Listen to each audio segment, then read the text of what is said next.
Hello dear students, কেমন আছো সবাই? আশা করি ভালোই আছো। তো চলে এসেছি তোমাদের সামনে আরো একটি নতুন ভিডিও নিয়ে। তো সেই ভিডিওটা কি? ক্লাস 11 এর তৃতীয় সেমিস্টার তোমরা শুরু করেছো। জৈব রসায়ন খুবই কঠিন জিনিস, এটা তোমাদের মনে একটা ভুল ধারণা থাকে। কেন না, জৈব রসায়নের টেকনিক, টিপস, মেকানিজম, টার্মিনোলজি এগুলো অনেক কঠিন কঠিন টার্ম থাকে, যেগুলোর জন্য তোমাদেরকে অনেক কঠিন লাগে জৈব রসায়ন। সেই জন্য জৈব রসায়ন তোমরা সঠিকভাবে বুঝতে পারো না।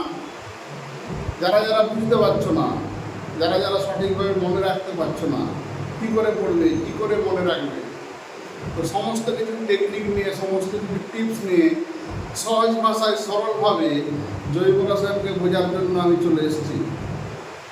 Welcome to pure chemistry class.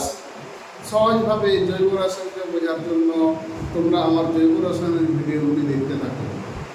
এই ভিডিওগুলি দেখা যদি তোমরা কমপ্লিট করে নাও, জৈব রসায়ন বুঝতে তোমাদের একটুকু সমস্যা থাকবে না। জৈব রসায়ন জলের মতো সোজা লাগবে।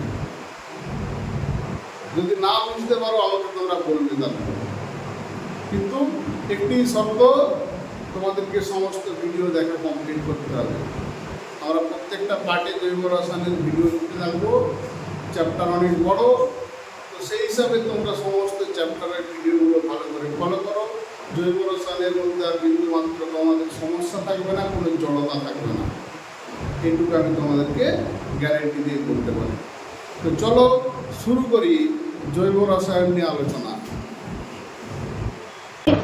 কার্যকারী গ্রুপ যে 10টা আছে তাদের এককভাবে নামকরণ শিখলাম, একসাথেও একাধিক কার্যকারী গ্রুপ বিশিষ্ট নামকরণ শিখলাম।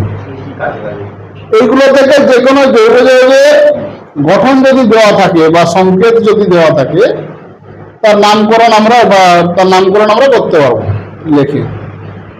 যদি উল্টোটা দেওয়া থাকে, কোনো জৈব যৌগের নাম দেওয়া থাকবে, সেখান থেকে আমরা সেই জৈব যৌগের গঠন কি করে আঁকবো, নাম থেকে গঠন। কারণ কখনো কখনো পরীক্ষায় প্রশ্ন থাকে গঠন দিয়ে প্রশ্ন দিয়ে দিল বিক্রিয়ার ক্ষেত্রে, যখন আমরা এর পরবর্তী ক্ষেত্রে বিক্রিয়া করবো, কোনো একটা নাম দিয়ে দিল, তার সঙ্গে কিছু একটা যোগ করে কি উৎপন্ন হবে। সেই নাম দিয়ে হয়তো বিক্রিয়াটা আমরা পড়িনি, কিন্তু গঠন দিয়ে পড়েছি। তাহলে গঠনটা আঁকলে আমরা বিক্রিয়াটা মনে পড়ে যেতে পারি। তো কারণ বিক্রিয়া যা হয় জৈবের ক্ষেত্রে সব তো গঠন দিয়েই হয়। যদি গঠন ঠিকঠাক না জানা যায়, তাহলে কিন্তু আমরা নামকরণ করতে পারবো না, বা সেখান থেকে বিক্রিয়া সম্পর্কিত যেসব প্রশ্নগুলো আছে সেগুলো কিন্তু করতে পারবো না। সেই জন্য নামকরণ থেকে গঠন লেখার পদ্ধতি আমাদেরকে জানতে হবে। এটা খুবই সহজ একটা পদ্ধতি, একদমই সহজ। যে কোনো নাম যদি তোমাকে দিয়ে দেয়, সে নাম থেকে আমরা তার গঠন লিখতে পারবো।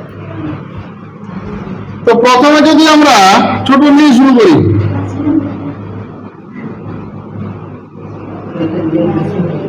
প্রোপানন, একদম সহজ। এর গঠন কি করে লিখবো, লেখার নিয়ম প্রথমে আমরা বলে দিই। প্রথমে দেখতে হবে সবার শেষে, যেটা থেকে আমরা নামকরণ শেষ করেছিলাম, ওন। তার মানে এটি কিটোন শ্রেণীর যৌগ। তারপরে দেখবো কটি কার্বন আছে। এখানে সংখ্যাটা দেওয়া উচিত ছিল 2 প্রোপানন। না, কিটোন কখনো একে আছে না। না, সি ডবল বন্ড তো কিটোন, এই কখনো ধারে বসে। তাহলে এখানে 2টো কার্বন, তোমার হাইড্রোজেন দিয়ে ভর্তি করে দাও। এখানে 3টা,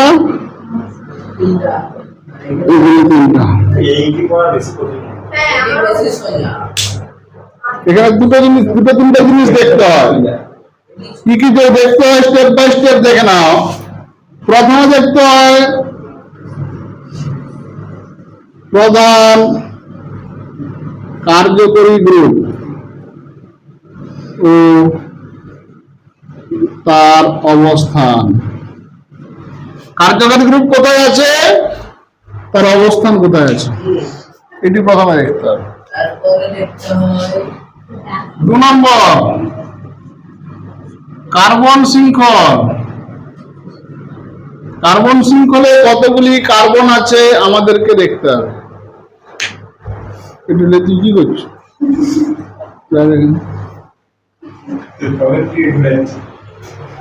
কতগুলি কার্বন আছে কার্বন শৃঙ্খলে, সেটা আমাদেরকে দেখতে হবে। এরপর দেখতে হবে যে শৃঙ্খলে শুধু এক বন্ধন আছে না দ্বিবন্ধন আছে না ত্রিবন্ধন আছে। ঠিক আছে, এরপর শাখা। ওই তো সংখ্যা অবস্থা শাখাগুলো ঠিকঠাক জায়গায় বসাতে হবে। কার্বনের সে নাম্বারিং, এখানে যেটা সমস্যা হয় সেটা হচ্ছে নাম্বারিং নিয়ে। যে কার্বনের ফ্রেমটা আমি এঁকে দিলাম, তারপর নাম্বারিংটা নিয়ে একটু সমস্যা হয়। সেটা আমরা যখন একে একে করবো, এখানে যেমন 2 প্রোপানন, প্রপ যুক্ত আন যুক্ত ওন। আন মানে এখানে এক বন্ধনই আছে, সেজন্য এক বন্ধন লিখলাম। এখানে শাখা নেই, তার মানে 2 নম্বরটা হচ্ছে কিটোনেরই অবস্থান, সেজন্য তার গঠন হলো এটা।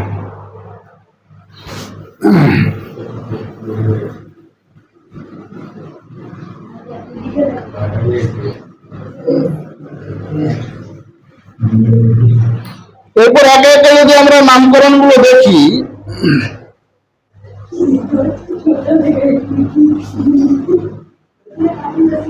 বিউট টু ইনোইক অ্যাসিড,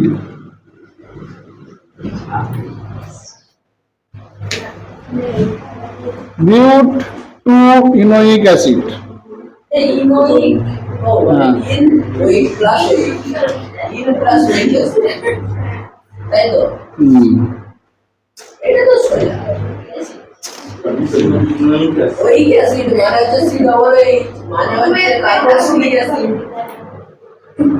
এরপর দেখ প্রথমে কার্যকারী গ্রুপ কি, চারটা সিডাবলে অ্যাসিড, উইক অ্যাসিড মানে অ্যাসিড গ্রুপ। চারটা কার্বন 4টা কার্বন, 1 2 3 4, আর শেষেরটা সিডাবলে দিন 2 ইন। নম্বরটাই ডবল বল দিন উইক অ্যাসিড মানে সিডা বলে সব সময় 1 নম্বরে থাকবে। এটা সেইটা আমরা 1 হয়ে গেল, 2 3 4, 2 ইন যুক্ত উইক অ্যাসিড, ডবল বল 2 নম্বরে দ্বিবন্ধন আছে। এবার হাইড্রোজেন দিয়ে ভর্তি করে দাও, CH3HH, বিউট 2 in week acid.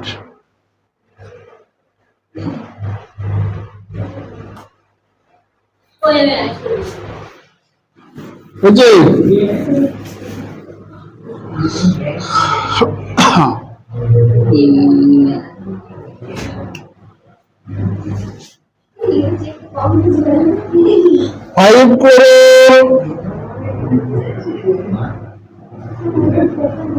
Five করে তারপরে হচ্ছে 5 মিথাইল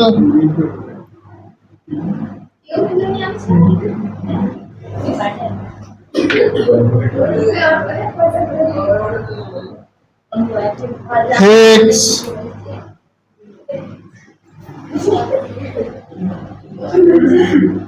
5 মিল,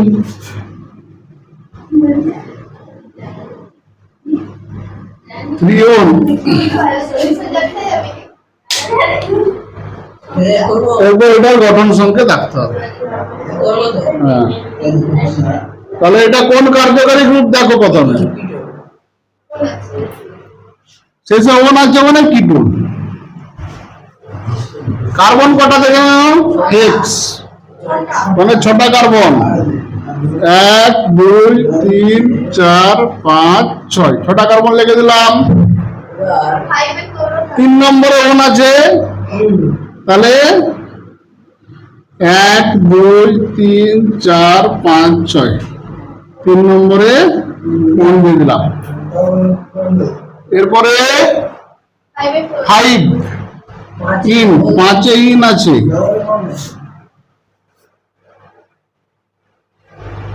5 ক্লোরো, মিথাইল আছে তো আছে মানে উপরে নিচে না এটা তো হবে না। 5 নম্বরে এতগুলো কি করে থাকবে? এর উপরে নিচে তো আছে না 4 ক্লোরো, সরি আমার লেখাটা ভুল হয়েছে, তাহলে এটা 4 ক্লোরো, মানে 4 নম্বরে ক্লোরিন আছে, 5 নম্বরে মিথাইল আছে, কি বলছিস কার্বনের যোগ্যতা তো 4, 1 2 3 4 অপেক্ষিত হয়ে আচ্ছা বেটি ডবল বল না হ্যাঁ। তাহলে হ্যাঁ 5 ঠিক আছে। 5 methyl 4 chloro 5 methyl X 5 in 3 on. এবার হাইড্রোজেন দিয়ে ভর্তি করে দাও,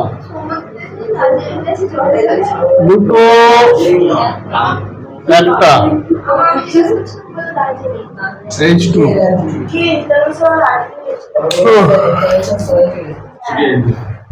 এটা হলো তার গঠন। কি হলো, তোরা গল্প করবি না পড়বি, কোনটা ঠিক কি করবি? হচ্ছে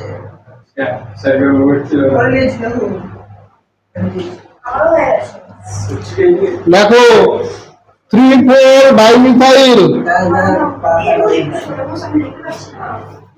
3 4 ডাইমিথাইল,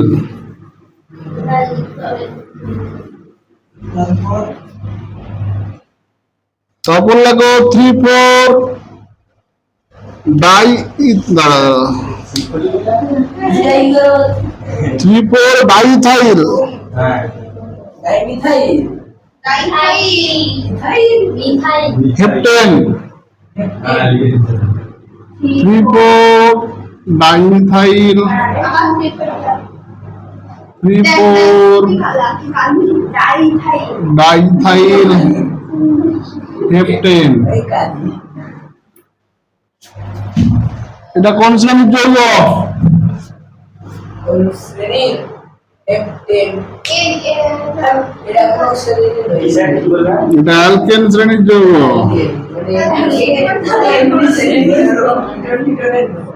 হেপ্টেন এর দিয়ে শেষ হচ্ছে মানে অ্যালকেন। তাহলে 7টা কার্বন লিখে দিলাম, নাম্বারিং করে দাও 1 2 3 4 5 6 7 নাম্বারিং হয়ে গেল।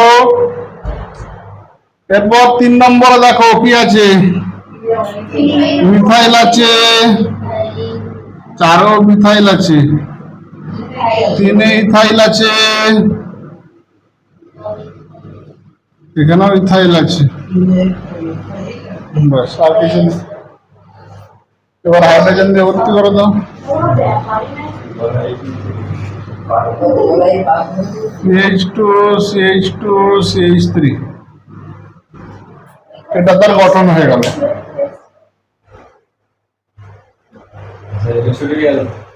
দেখো 3 ethyl,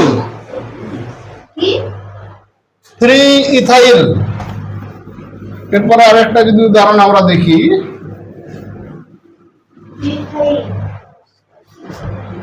3 ethyl 3 4 dimethyl, 3 ethyl 3 4 dimethyl, তারপর হেক্স,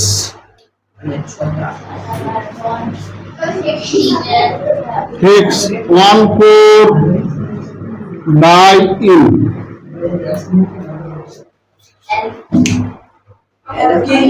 এটা কোন শ্রেণীর যৌগ?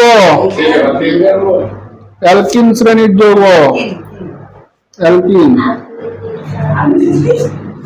তাহলে 6টা কার্বন 1 2 3 4 5 6, 1 2 3 4 5 6,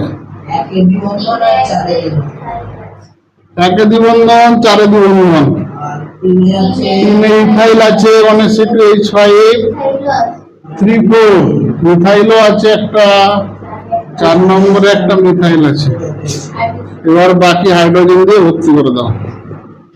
4টা হয়ে গেছে, 4টা হয়ে গেছে। এটা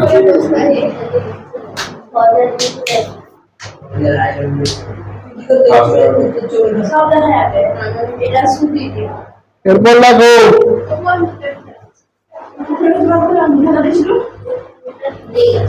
3-অক্সো,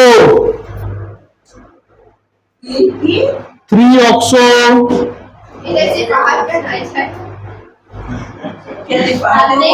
2-মিথাইল, 3-অক্সো, 2-মিথাইল।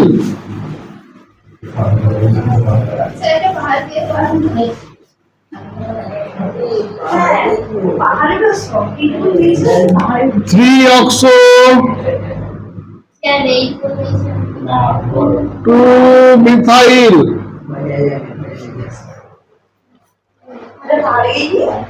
Pent, pent, 4, enal, enal. তাহলে প্রথমে কটা কার্বন আছে? 5টা কার্বন। 1 2 3 4 5, 5টা কার্বন হয়ে গেল।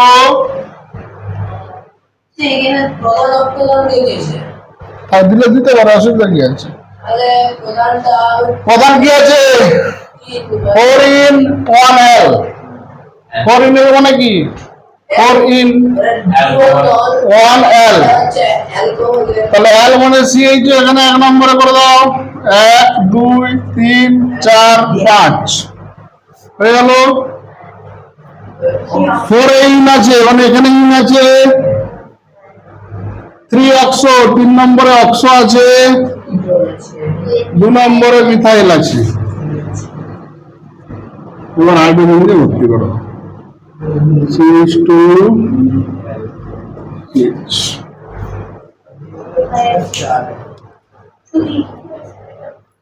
এভাবে আমরা যে কোনো কার্যকর যৌগের যদি নাম দেওয়া থাকে, সেখান থেকে গঠন সংকেত আমরা তৈরি করতে পারবো। বাকিগুলো প্র্যাকটিস করলে।